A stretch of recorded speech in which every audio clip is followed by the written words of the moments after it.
"18-year-old Jennifer Judy was a happy and independent woman who lived in San Mateo, California. She played sports and was the champion swimmer in California, resulting in an offer to try out for the 1964 Olympics. Jennifer turned this offer down, but her love for swimming never left. In 1965, her parents divorced and she initially lived with her mother. She eventually moved in with her father and then left again once he got remarried. Unfortunately, Jennifer's prowess in the water did not extend to her education. She struggled in school and she ended up dropping out of high school during her junior year. After this, she moved to Ryland, Kentucky to stay with her grandmother and step-grandfather in 1968. During her stay in Kentucky, Jennifer met a local boy and the pair hit it off. They began dating and she enrolled in Holmes High School in Covington, Kentucky, moving in with her aunt and uncle in order to attend the school. After a short while, she unenrolled and moved to Fort Thomas, Kentucky to live with a different aunt and uncle. She enrolled in yet another high school there. In November of 1968, Jennifer took a flight back to San Mateo to visit her family. According to one of her friends, she wanted to use this visit as an opportunity to patch up her relationships, which had been damaged after her parents' divorce and the subsequent moving around. The visit went well, and Jennifer returned to Fort Thomas with a sense of optimism. This was tainted slightly when she learned that transferring high schools so many times had cost her a number of class credits. She unenrolled yet again, but this time she decided to find a job and save up some money, then return next fall. Jennifer managed to land a job at a department store in Cincinnati called Chilitos, where she worked as a lingerie sales clerk. She wanted to move to Cincinnati in order to be closer to her place of employment, but she also did not have a lot of money to spend on a home. On December 8th, she moved into a Catholic residence for girls called Fontbonne. She lived in a single room at the residence and made an effort to visit her family in Kentucky on weekends. Around this time in her life, Jennifer was finally starting to feel as if things were looking up. One of her friends recalls Jennifer telling her that she had finally gotten her feet on the ground. She was optimistic and happy with her new position. As the saying goes, nothing gold can stay. On February 11th of 1969, Jennifer was let go by her boss after her 6:30 p.m. shift. She was seen by witnesses walking east in front of a Greyhound bus station at 8:40 p.m. about a block and a half away from Chilitos. This was the final time anyone would ever see Jennifer Judy alive. There has been speculation about what Jennifer was doing that night. The leading theory suggests that she was going to drop in on a friend who lived nearby. However, we will never know for certain.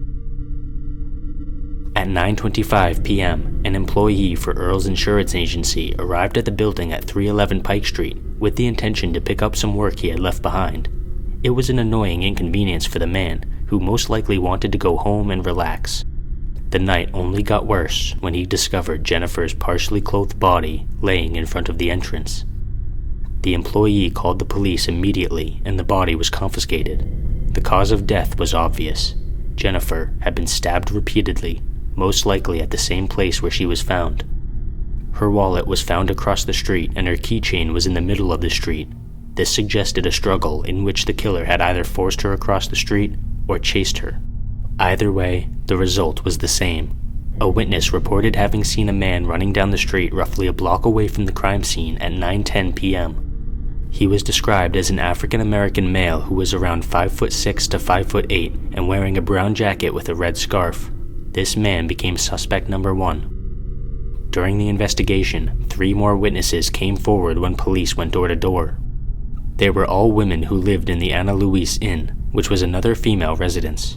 All 3 witnesses were also blind, and they reported hearing screaming at around 9:05 p.m. These reports did little more than help the police to establish a timeline of events. The investigators turned to the physical evidence at the scene, of which there was very little. Due to the fact that Jennifer's body was only partially clothed, they believed the attack had been sexually motivated. They also thought robbery could have been a motive, although I personally think it's unlikely because of the fact that Jennifer's wallet was found at the scene. In any event, the investigation hit a dead end. No new information came to light, and years started to slip away. As of 2024, Jennifer Judy's murder is still unsolved, and it is considered a cold case. Hopefully this will change at some point, but it seems very unlikely.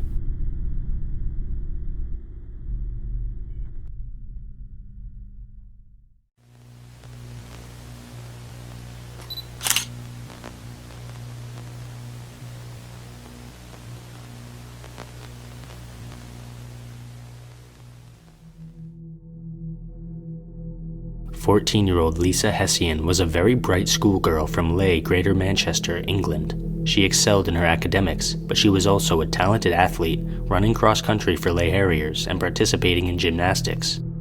She was described as outgoing and popular. Lisa's mother and grandmother raised her together, and she had a stable home life with nobody who could possibly wish her harm for any reason. Unfortunately, evil doesn't need a reason. In 1984, the community of Leigh was plagued by a serial. This unknown person had attacked 3 women on 3 separate occasions, and the police had nowhere near enough evidence to identify or arrest him. On December 8th of 1984, Lisa's mother, Christine, gave her daughter permission to attend a party at a friend's house, under the condition that Lisa return by 10:30 p.m. The party was hosted by Lisa's friend, Andrew Heaton, and her boyfriend, Craig Newell, also attended. For Lisa, the party was most likely not the best time, as she was the only girl there. She left at 10:15 p.m. after saying goodbye to everyone, and she began the 2-mile walk home. Witnesses reported seeing her walk through the center of town and along Buck Street, which was only about a minute away from her house. When 10:45 p.m. rolled around and Lisa had still not made it home, Christine called the police and reported her daughter missing. She then left the house to perform her own search for Lisa, and she actually passed the location of her daughter's body without realizing it. Eventually, a man who was walking with his son discovered Lisa's corpse in the alley between Newlands Road and Rugby Road, which was only 200 yards away from her house. She had been so close to getting home safely, but her life was stolen at the last second. The autopsy revealed the cause of death to be strangulation. Lisa's shirt had been tightened around her neck, and her other clothing had also been disturbed, which indicated sexual assault. The coroner stated that Lisa's killer may not have taken her life intentionally. There was also severe bruising to Lisa's lips that had most likely come from a punch, which suggested that there had been an intense struggle. Lisa had fought until the bitter end. At a press conference 3 days after the murder, the police noted the assaults that had occurred in the area and mentioned that all of them had happened within a 1-mile radius of the crime scene in Lisa's murder. The suspect was described as a good-looking man in his 20s who had been wearing jogging gear. One of his previous victims had escaped by speaking calmly with the man until he lost interest. She stated that he had mentioned how he could not get a girlfriend. Inquiries into Lisa's murder revealed that witnesses had seen an unidentified man watching her in the days leading up to her death. This man had even gone as far as following her home. With such an abundance of information, the police felt very confident that they would be able to solve the case and put away the murderer for good. They did end up making an arrest on suspicion of murder, but the suspect was released without being charged. He was ruled out as a suspect and remains the only person to ever be arrested in connection with Lisa's murder. 2.5 years after the murder, a man was questioned in a prison while he was serving a sentence for a separate offense. No further action was taken regarding the possible connection between this man and Lisa's case, and it seems unlikely that he was involved. Shortly after Lisa's murder, there was another attack in Leigh in May of 1985. The perpetrator pinned a woman against a wall and attempted to assault her, but he got spooked by nearby car headlights and he ran off. Tragically, this attack did nothing to bring the police any closer to solving the case. In the years following these attacks, Lisa's murder has received attention in the media, making it into news programs and an episode of Crime Watch. The police announced that they had received leads regarding 2 suspicious men in the area, but this led nowhere. In 2011, it was revealed that law enforcement had taken action by swabbing groups of men in the Leigh area. This development came after it was announced that investigators had managed to obtain a partial DNA sample from Lisa's killer. The hope was that law enforcement would be able to compare the killer's DNA with samples from large amounts of local men, and it seemed like a great strategy at first, but nothing came of it. In 2018, Lisa's case was mentioned in the series The Investigators, a British crime story, where he suggested that Lisa may have been a victim of the serial killer Peter Tobin. However, this theory was rebutted by law enforcement, who stated that Tobin's DNA was already on the national database and it did not match Lisa's killer. To this day, the case remains one of the most notorious unsolved murders in the region. It shocked the local community and caused massive amounts of public outrage. Anyone with information about the case is still encouraged to contact the authorities.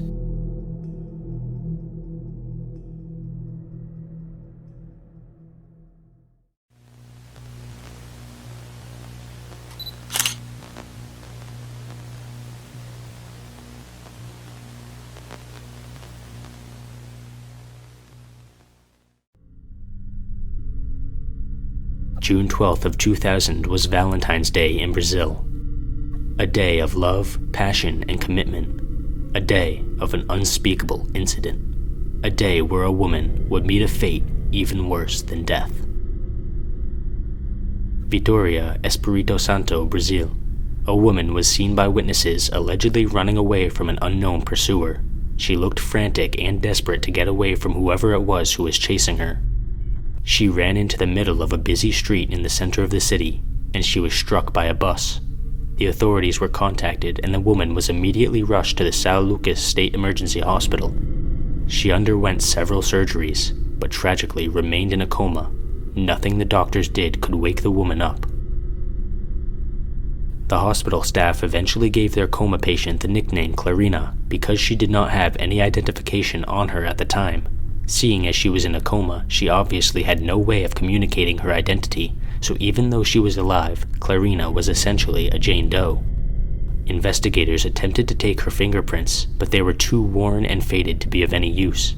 They had no luck in their search for relatives, and none of the witnesses to the accident had any idea who the woman might have been. Law enforcement turned to the woman herself for answers. She might not have been able to speak, but her physical appearance could tell a story of its own. Clarina had scars that indicated she had undergone a C-section at some point in her life, meaning she had at least one biological child. She appeared to be in her early 40s as well, and this relatively small amount of information sparked a very intriguing and extremely disturbing new theory.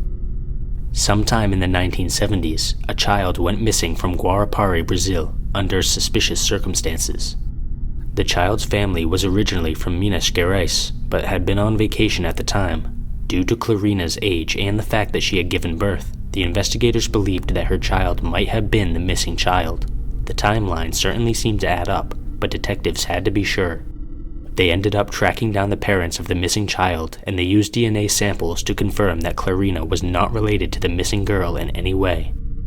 Once this theory had been dissolved, the authorities were left at a dead end with no substantial leads. The investigators turned to the public for help, and the case gained some widespread attention in Brazil.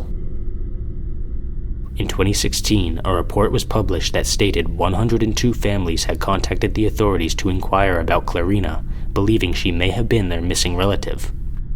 Most of these leads were thrown out due to inconsistencies in the cases, but 22 of them were considered more seriously than the rest. After more extensive examination, 4 of these cases were thrown out due to less obvious inconsistencies. The remaining 18 families gave DNA samples to the authorities, but none of them matched Clarina. This marked the final failure in Clarina's case. The investigators had exhausted every lead they had, and there was no new information coming in. Without any new theories or evidence, Clarina's case went cold. She remained in a coma until March 11th of 2024, when she suddenly became sick. The doctors did everything in their power to help her, but their efforts came up short. Clarina passed away without ever waking up. After more than 2 decades, the poor woman's body had finally given out, and worst of all, nobody had found any answers in her case. Clarina's true identity remains a mystery to this very day. The events surrounding her death are still unknown as well. If there is anything positive to take away from this case, the medical team who worked with Clarina began doing everything in their power to give her a humane burial. At the very least, it's good to know that there are genuinely good people out there in the world who will devote themselves to providing care for people who have nobody else in their lives, people whose names they don't even know.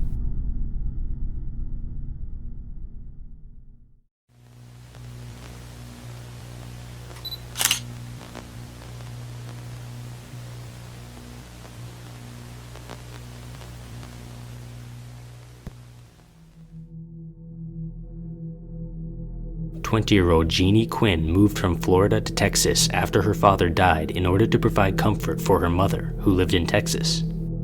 Genie's uncle described her as a very sweet girl, and by all accounts, she had a relatively normal life. After moving to Texas, Genie went on a trip with her then-boyfriend, but she never returned. In fact, she was never seen alive again. She was reported missing to the Levelland police on April 15th of 2018, and it wouldn't take long for the authorities to find her. On April 17th, just 2 days later, Genie's body was found in a field near Arnold Boulevard and Marigold Street in Abilene, Texas. She had been hung with a wire around her neck. Her body was confiscated by law enforcement, and the medical examiner performed an autopsy. This revealed the cause of death to be asphyxiation.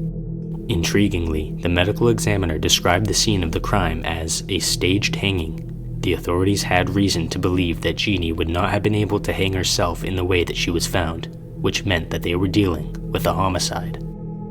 Unfortunately, not many specific details about the investigation are easily available online. Genie's uncle, John, stated, "There was a lot of physical evidence. There were 2 different crime scenes where the truck was found, and then there was a scene of where Genie was found. The truck most likely refers to the vehicle that Genie's boyfriend owned at the time, seeing as he quickly became the prime suspect in her murder. You see, Genie's then boyfriend is a man named Ricky Don Henderson, who has a rap sheet of his own. In 2019, Henderson was arrested in Taylor County, Texas, on drug charges. He was found guilty and was sent to prison, but that wasn't the end of his criminal activities. In 2021, while serving his prison sentence, Henderson was indicted by a grand jury for the 1993 murder of his wife, Stephanie Meeks Henderson. The Charlie Project provides a different middle name, calling her Stephanie Shea Henderson. In any event, Stephanie was last seen in Levelland, Texas on November 28th of 1993. Earlier that day, she had a heated argument with her husband, and she ended up calling her grandmother to tell her she was leaving. Stephanie's grandmother went to her home, but she was missing. She had left behind all of her personal belongings, and Henderson never reported her missing. Stephanie's grandmother received a typed letter that was supposedly written by Stephanie, stating that she was now living in Hobbs, New Mexico. However, the letter was postmarked Lubbock, Texas.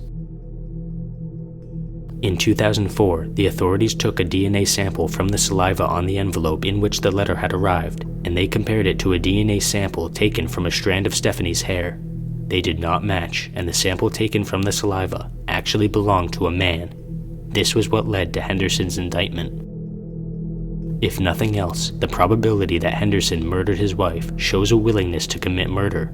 Sadly, there's no conclusive evidence that Henderson was responsible for Genie's murder. Even though he's in jail and he's also awaiting trial on a different homicide, there's no accountability for what happened to Genie. There needs to be closure on what happened to Genie. That's basically what we're looking for, is closure, not for him just to be in jail. We want him to be in jail for what he did to Genie. Accountability is what we're looking for. The Abilene Police Department has stated that they have followed up on numerous leads in Genie's case, but they still don't have enough hard evidence to file the case with the district attorney's office. Hopefully this will change soon and Henderson can be found guilty of both murders. Regardless of whether or not Henderson is responsible for Genie's death, he is still a murderer and he deserves to rot in prison for the rest of his life.